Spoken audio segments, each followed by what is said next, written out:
The Gnostic story of creation gives us a vivid lens through which we can better understand the reality we are currently finding ourselves in.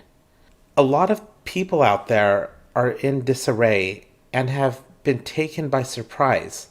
Many see a very different reality that stands before them, and many feel defeated, many feel overpowered. It's important to understand that there is a divine order to what we see before us. A slice of the Gnostic story of creation is going to put this divine order into perspective.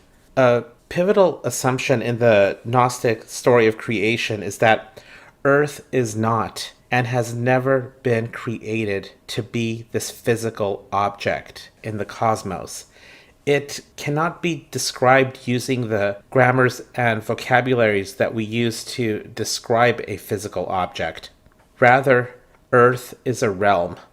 It is experienced through our perceptive mechanisms that are functioning within this complex and multifaceted tapestry of electrical signals that come together and materialize into experience. Earth is not flat, spherical, concave, square. It is what you experience. It is a realm. Let's delve further into this. Earth was created from within a void. A void, by definition, is a completely empty space. So, think of what happens when you close your eyes. On the surface, you see nothing. But when your imagination kicks in, you see images. Imagination, hence images. Once your eyes are closed, you have a blank canvas to see and imagine anything you choose to. And think about where these images come from. They're electrical signals, and nothing more than electrical signals. In the Gnostic story of creation, Earth was created from within a void. In order to create imagery, electrical signals need to be there. Electrical signals translate to light, and light translates into dimension. This space and the electricity contained within it is known as consciousness. It is also referred to as the pleroma, which is the spiritual universe, the totality and the wholeness within. The creation of imagery is only possible when there exist reference points. In order to rise, one must know what it means to fall. In order to love, one must know what it means to hate.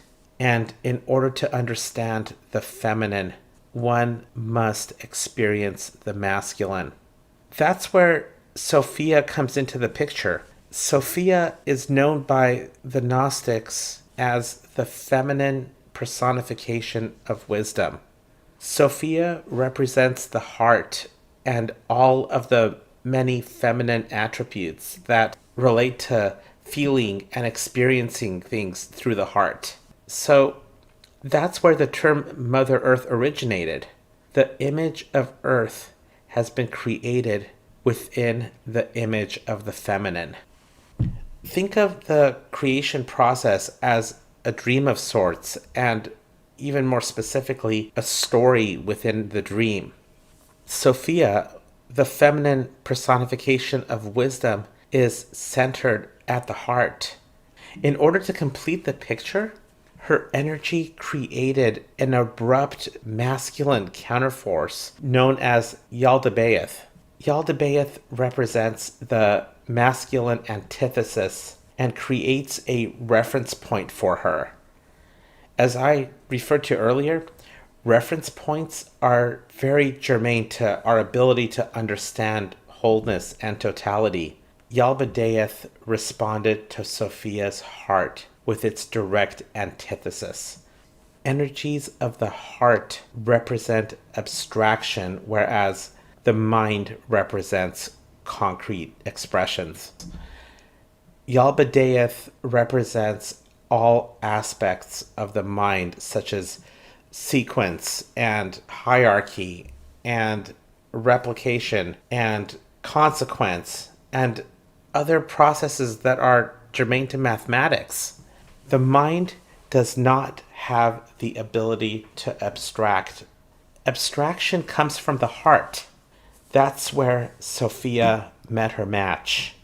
Sophia eventually fell because Yaldabaoth did what he was created to do.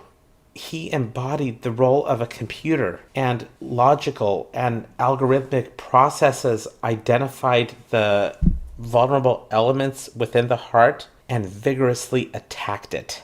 In the eyes of a computer, Yaldabaoth was right. He stood and embodied the power of God with no gods above him. And by doing so, he sent Sophia into a fall that created what we today experience as shape and form and matter.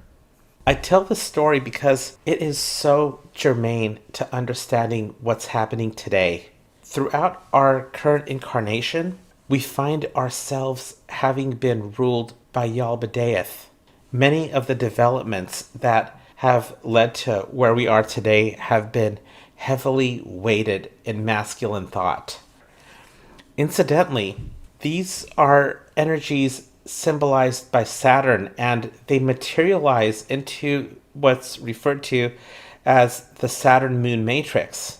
Saturn is ruled by the Greek god Cronus, and Cronus brings us control, the realization of boundaries, confinement, pain, struggle, and punishment. The moon simply serves as a carrier for these energies as they materialize in the physical earth realm. While the moon is labeled as feminine and has feminine undertones, understand that the moon is a corpse and she is under the influence of Saturn. Imagine killing a living being and using their corpse as a puppet. The puppet may have the appearance of a living being, but it's a corpse. The puppet's life energy is turned off so the puppeteer can express themselves through the puppet. And the puppet is a gateway that enables the puppeteer's expression. Without the puppeteer, the puppet is simply matter that lacks animation. When a living being is killed, it immediately begins to decompose, and eventually it decays to the point where it lacks any of the characteristics that defined what it once was. The moon has been Saturn's puppet and sold to Earth as a feminine force. The moon's mystique and lure were one of the surface feminine qualities, but the energies and corresponding messages she exudes are Saturnian. The moon is a simulacrum. She is an image of the feminine, but lacking the energies and qualities of the feminine. She resembles the feminine enough to fool her targets, but has in store for them a very, very bitter dose of the masculine that is disguised as feminine. She is a false light.